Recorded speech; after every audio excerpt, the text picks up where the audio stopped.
You might have read in the press recently, there's been a lot of hoo-ha about the King, His Majesty the King, having problems with his gardeners at Highgrove. Now, I thought it would be nice just to explain the flip side of this, because I think the article was quite unfair, I thought. And if any of you have ever had the luck to employ a head gardener or a sweep of gardeners, then you too will know that employing gardeners and also being a gardener and being employed is not an easy thing. So I think when you employ a gardener, it's a bit like a marriage. So when you first find him or her and you think, wow, he's going to convert my rolling acres into something really amazing, he's going to look after it and it's going to be beautiful, and you're all over them like a rash and you think they're wonderful. And vice versa, he's got the new job or she's got the new job and she wants to really make a wonderful garden. But because the gardener lives in close proximity in the client's private space, doing quite an intimate job really, it can cause problems. And often you see they start off all loved up and then things get quite difficult and then we have this icy fallout. And the well-known, lovely Irish gardener, William Robinson, who later developed grave tie, had an amazing fallout. And he was reportedly, he left the garden in midwinter, turned off all the heaters in the extensive glass houses, and so they all died. And that just shows you how acrimonious it can be. Now, I better just set the record straight. I don't have a head gardener. I do have a Dave, and Dave is wonderful. Dave's been with here for, I don't know, 20 years or something, and he comes one day a week. So I can't speak from employing one myself, but I do have lots of clients, and some of them have hot and cold running gardeners, 6, 7 or more, and some of them just have one. Some of them have one day a week, and some of them have none. And so I see all the varieties, and I do appreciate that from both parties it's difficult. And I think it's partly because in horticulture there's not a right or wrong way of doing anything. You just see this on any gardener's question time panel. We'll have a good scrap about something. Most of us have been properly trained and we'll have learnt different ways, and we've got different experiences, and so we approach things in different ways. So when your boss comes down to tell you to deadhead all the so-and-sos in April, you might well know that actually it doesn't work like that, but they want it done like that. And so you get that sort of that difference of opinion, shall we say. And so that's always going to be the case in gardening. There's always going to be different ways. And Dave and I remember once he dug over my borders, and I loathe that. And I think it's really bad and it's a waste of time and everything, but we sorted it out. And he doesn't dig the borders over now, but it does save him a lot of work. So just bear in mind that the King is very on it with his gardens. He's created Highgrove Gardens just like a year longer than I've been creating this, and he's obviously done far more than I have here. He started off having just one gardener, and it's an extensive garden, big size. I think it's 12 something acres plus from memory. And at the beginning he would rush home every weekend. He'd jump out of his car, go into the house, take off his shoes, put on his Wellingtons and get out in the garden.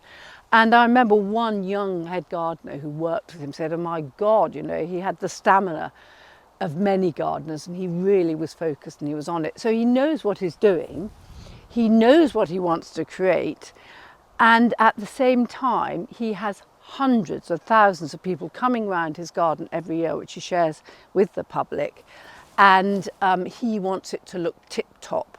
And if someone does something differently to the way he likes it, he can't go up to them and say, well, George, would you mind doing it this way? Because he's got so many duties, he just has to send a lot of them instructions sent by memos.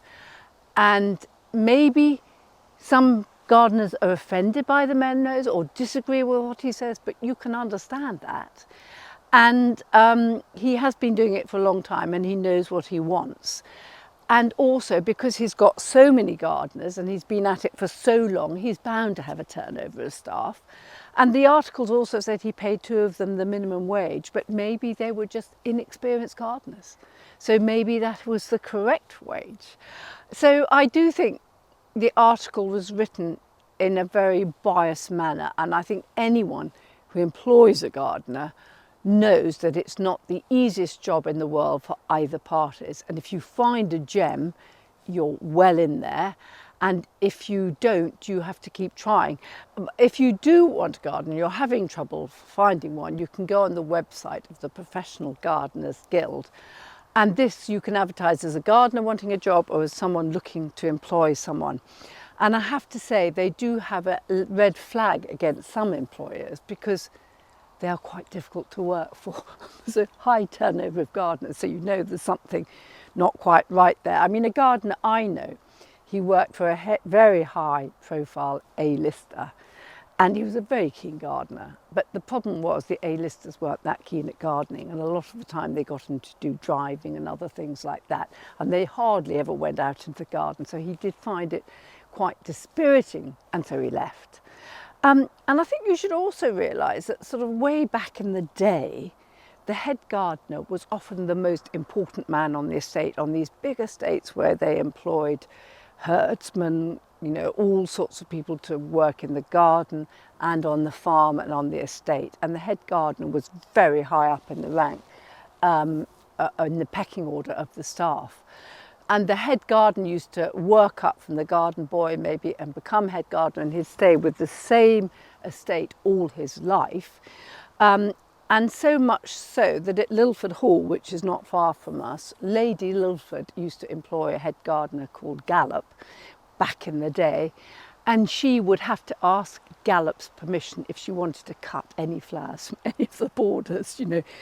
Gallop watched over them with a rod of iron, so much so that when Gallop was old and was pushed around in a bath chair because he could no longer walk, he would issue instructions from the bath chair as to what to do.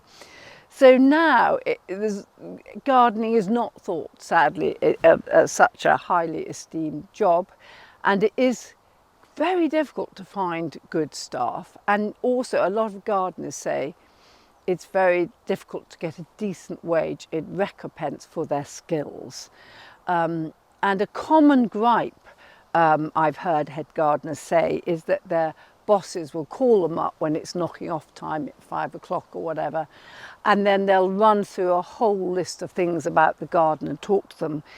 And they won't do this within the working day because then they're paying for them not to garden but to actually listen, and that sort of thing. And gardeners find that quite frustrating.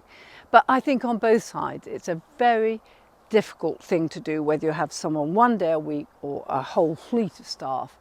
And keeping a garden in apple pie order is not straightforward. Every year is different and throws up different challenges.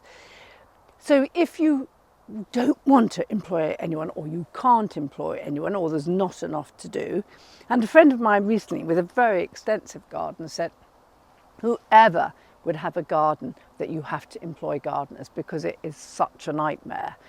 And if you don't want to go down that route, obviously things are changing a lot.